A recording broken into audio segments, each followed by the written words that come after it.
Hey everyone, welcome to Bridging Innovation Week. This is the third annual Bridging Innovation Week, and we are here today in Huntington, West Virginia. My name is Matt Ditchin, here with the Daily 304 in Commerce Communications. And today, our first guest is Tricia, President and CEO of the Huntington Chamber of Commerce. Tricia, thanks so much for being here. Thank you for having me. Welcome to Huntington. Yeah, thank you for having us. And so I guess I just wanted to get started. What does it mean to you, kind of being a representative here in Huntington, for Bridging Innovation Week to be here in Huntington this year? I was so excited for the opportunity. So in one of my former roles at Marshall University, I worked for the iCenter, the Center for Entrepreneurship and Business Innovation. Mm-hmm. And when I was in that role, I worked very closely with Amber and Tara, and I was part of all of the ecosystem calls and the work that they were doing. I was part of planning the first one that was supposed to be in Charleston, but had to go virtual because of COVID, but it ended up happening the next year. So when the opportunity came this year to be able to host in Huntington, I was so excited because we have so many exciting things going on in Huntington right now, especially with President Smith at Marshall University. So we have so much to show off and so much to be excited for. I always say, like, if you could feel momentum, that's what we have happening in Huntington right now. Like, you can just feel the pendulum swinging in our direction. Yeah. So we just have a lot to be excited about, and I'm happy to be able to show it off to everybody from across the state. Yeah, I know. It's we got a great week planned. I think we're actually sold out this year, which is fantastic. Absolutely. I know we started off in Charleston small, and then last year was even bigger, and this year I think it's going to be the biggest one yet. And so what does it mean? I know we have a couple different competitions going on, and you've worked with students and people as community members.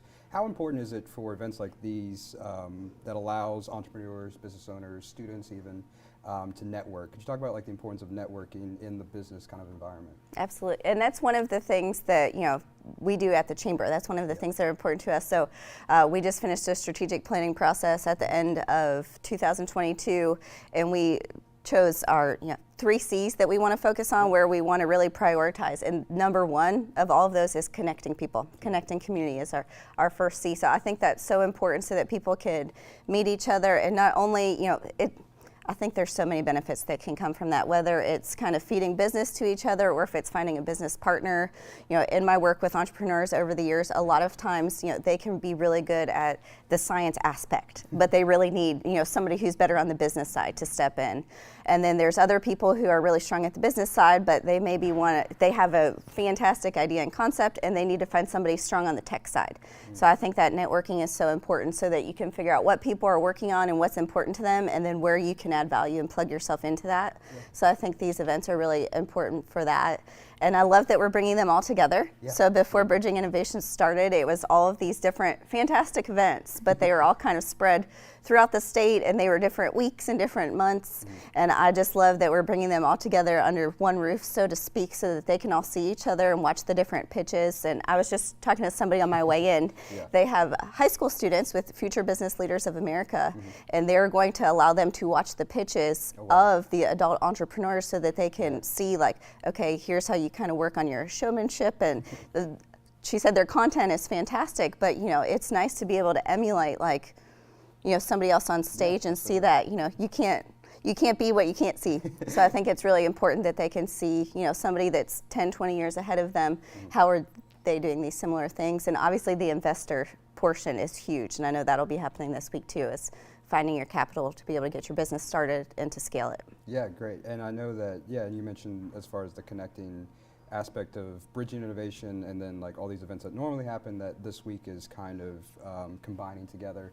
And I'm just curious, is there anything that you're looking forward to this week, like today or throughout the rest of the week, that really stood out to you that I can't wait for that to be happening? Yeah, today I'm especially excited for Victor Wang with Right to Start. He's going to be one of the keynote speakers. So he came to Huntington, I think it's been almost a year at this point, just to learn about the entrepreneurship ecosystem we have here. And he's since put a Right to Start advocate in place in Huntington. And he's going to be one of the speakers today. And then, as many times as I hear Brad Smith speaking, I'm still always excited about it. So I'm really looking forward to his fireside chat today too. Great. Well, and the last question I want to ask you, since we're almost out of time, why is it, in your opinion, the best time to be an entrepreneur or business owner in West Virginia right now?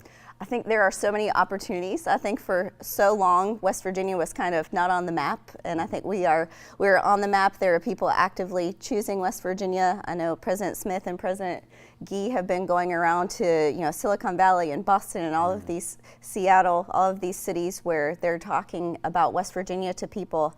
And, we're defeating all of the negative stereotypes that we've carried for so long, and people are excited to come here and they want to come here.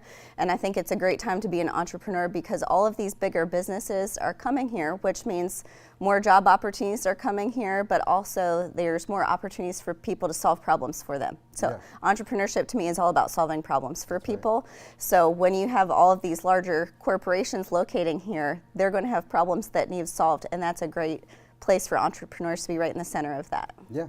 Well, thank you so much, Tricia, for being here. It's been a thrill to talk to you as the first one to kind of kick us off. Thank you for having me. I'll be the guinea pig. Yeah. Thank you guys, everyone, for tuning in. We will be right back with our next guest.